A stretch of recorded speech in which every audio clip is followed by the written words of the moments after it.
Bino byebimu kubetasanye kusubwa ng'ozokulambula Mountain Elgon National Park naddala mu bitundu ebyeno e Kapchorwa. Wawe tuli nze naawe tulambule ffenna olunaku lwaleero. Sebo wetutuuse ekitundu kino mwe tutuuse bakiyita Kapukwai Cave oba empuku eya Kapukwai. Kitundu kya bwabuwangwa nnyo era byafaayo nnyo ku bantu mu kitundu kino ekye Kapchorwa ne Sebeya okutwaliza awamu. Kakati byafaayo ki ebiri wano awo nti ekisookerwako ekya byonna omukyala bw'aba azadde abalongo oluvannyuma lw'emyezi 2 bajja wano ne basala endiga. gwanga kyeri abo bagwanga lyo mu kitundu kino ewafere rukungiri bajja wano. Awo sinamanya bulungi osanga balina ebyobuwangwa ebyabwe eyo naye wano abeggwanga erya abasebeyi bajja wano ne basala endiga oluvannyuma lw'emyezi 2 ng'omukyala azadde balongo. Kakati bwe bamala okusala endiga eyo ne bagijjamu n'abaana kati ne bagiziika wano.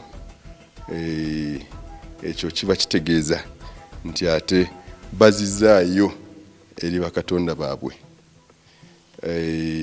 N'omwana oyo n'omukyala aliba wa mukisa. Kati ate baddamu ne basalira wano enkoko n'ebisolo ebirala ate ne basanyuka nnyo. Olubanafu abo balina okusasula okujja okulaba ebyabwe mu paaka. Nedda fenga Uganda Wildlife Authority ate omuntu wa bulijjo tetumusasuza lwa nsonga nti kino kitundu kyali kyabwe nakati kikyali kyabwe. Kakati nga bw'olaba ekitundu kino abantu abo mwe basulanga awo nga wenkulaga era olaba abantu abatambulanga nga bava ewala bwe yatuukanga mu bitundu bino ne buziba eno yali ennyumba yaabwe. Kakati ffe ate tetujja tetubasasuza okujja wano okukolerawo ebyobuwangwa byabwe.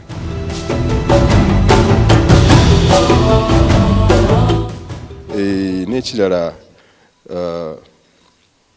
omusajja bw'abiira Ssaalongo ate n'afa. Bw'amala okufa ne bamuziika oluvannyuma lw'emyaka 16 era bajja wano mu kitundu kino ekya Kapukwai Cave bamuziikulayo mu byobuwangwa byabwe ne bamuleeta wano mu kitundu kino. Bo balowooza nti bw'oba oziise eno mu kitundu kino oyo Ssaalongo kyetwaliise ng'ebisiraani biba bigenda eri mu famire. Tugambe buli lunaku baleeta buli lunaku wano waliwo emirambo. Nedda ebyo byebintu ebyalingawo ng'edda. Kati Munnayuganda omulambuzi ayagala tumusigire ekifaananyi empuku eno etandika ddi yenkana etya obunene obuwanvu bwayo obukiika bantu bameka bayinza okugendamu tujje tulambule 2018. Tujje tulambule 2018. Kakati empuku eno okutwaliza awamu sinene nnyo okusinziira ku mpuku endala nga gye twaliise Tutum Cave gye tulowooza eri nayo wano Mount Elgon gye tulowooza nti ate yesinga obuwanvu nti bw'ogiyingiriramu wano osobola okuviirayo ekitundu ky'e Kenya eri. Eno teringa eyo nti nnene nnyo. Eno okutwaliza awamu nga bw'ogiraba abantu si bangi abasobola okujja wano okubeera mu mpuku eno naye abantu nga 100 oba 200 basobola okujja wano. Obuwanvu wano nga bw'ogiraba wano esinziira egenda efunda ng'oyingira munda eyo. Naye kati wano tuyinza okutandikira mu mita nga 3-4 ne tugenda tweyongerayo eyo nga tugenda tufunda tugenda mu mita nga 2 era nga tweyongerayo. Akati n'ekirala muno lino ettaka lyolaba lino era olaba abatuuze bagenze basima n'ettaka lyolaba lirimu engeri y'omunnyo. Akati abatuuze bajja wano ne basimamu omunnyo ogwo oba kye twaliise salt leak ne batwalira ensolo zaabwe. Ensolo bwe zirya tulowooza nti ate zeeyongera okubawa. Era neeyongera okukoowoola Munnayuganda nti eno 2018 mwaka gwa bulambuzi era ffe nga Uganda Wildlife Authority tweyongera obbakubiriza nti mujje wano mu bitundu nga bino n'ebirala ebisinga ebiri mu ndeeyo bye tulese nti omuntu wa bulijjo yajje yeerabireko naye ku liiso. Ffe tumulindiridde ate n'abantu baffe we bali bulungi okubaaniriza mujje mulabe ebyobuwangwa bye tulina. Okay, mukulu watutuusa ati kati wewe wali beautiful obe walungi we wati. Wano we tutuuse bayitawo ku Sipi Falls. Sipi Falls kiro kimu ku bisatu ebisangibwa mu kitundu kino. Ngambye biri bisatu naye kino kyekyokusatu. Obuwanvu bwakyo kiri mita 10 okuva waggulu mpaka amazzi we gatuukira wansi. Ng'ate amazzi gano galina ensibuko yaago mu Mount Elgon National Park. Abalambuzi baagala nnyo okubeera wano okujja okulaba kimu ku biyiriro bino ebibeera ku Mount Elgon National Park. Tulaba nga wansi eri wali amayumba mukkiriza abantu okusulayo abaalimayo. Eryo lyonna ttaka lya abantu. Abantu babeerayo era balimirayo. Ekimu ku bintu ebikolerwa wano nga bwolaba ennimiro eziri eyo ku mayumba ago abantu babeerayo. Mukyo nno waliwo omukisa ogwa bbaasi eza UWA oba giyite Uganda Wildlife Authority zimaze okutuuka nga zino zigenda kuba zituusa bannaffe abalambuzi mu bifo ebya Uganda ebyenjawulo.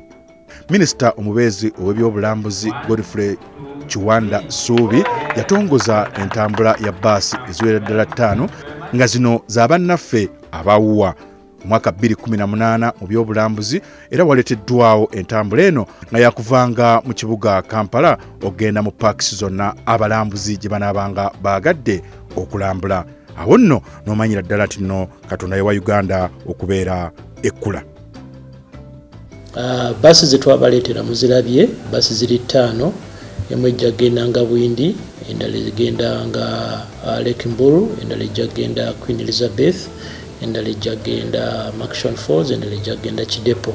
Kidepo literekero lyaffe eddala erisinga ebbeerayo ddala waggulu.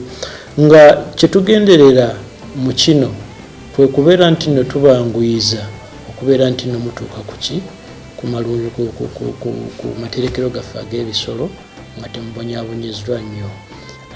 Tulina bannaffe abatu operators bajja kuba nga babayambako fogoffe gwa kubeera nti nno tukoze facility ne tugibeezaawo neera bannaffe abakola omulimu guno nga bagujjamu ssente abatu operators bajja kulagana naffe okusobola okukola ebirala kubanga olina okufunawo okusula, olina okufunawo onoolya, olina okubeera nti nno waliwo omuntu akubuulira ekigenda mu maaso nga bwe mugenda, akubuulira nti wano we wayita eka yabwe waali bwe wati ne bwe wati, wali ekweta eri bweti n'ovaawo n'otuuka Lake Mburu kwegamba eri abantu aba bakuwa eki be bayita ba safari guides nabo tujja kukolagana nabo ku nsonga eno.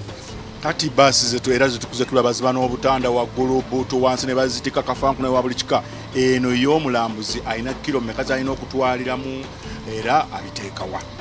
Weebale nnyo ssebo obutayawukanako na basi ndala. Eno basi nayo yakolebwa nga erina buutu ez'owansi ezo gye ziri wansi, naye eno basi yakolebwa erina ze bayita racks, erina raaka omulambuzi ne bw'oba ng'olina kilo ezisukka mu 5 osobola okuziteeka waggulu. Basi eno ezikola bulungi kuba raaka ze baateekayo mw'oteeka lagejiyo bagikola nga ngumu bulungi.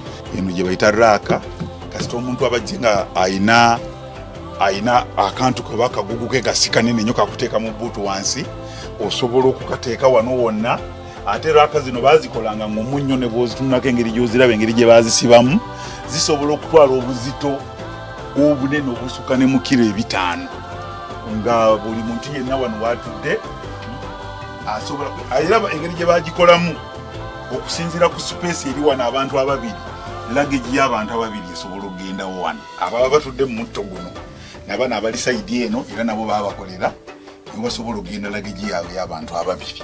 Yes. Beba bannaffe aba wa Uganda World Authority bebatusizaako obako bonna gwe ayingidde omwaka 2018 naddala mu by'obulambuzi. Tubadde ku Bukedde TV 1 Amani Kalanzi nga bulijjo.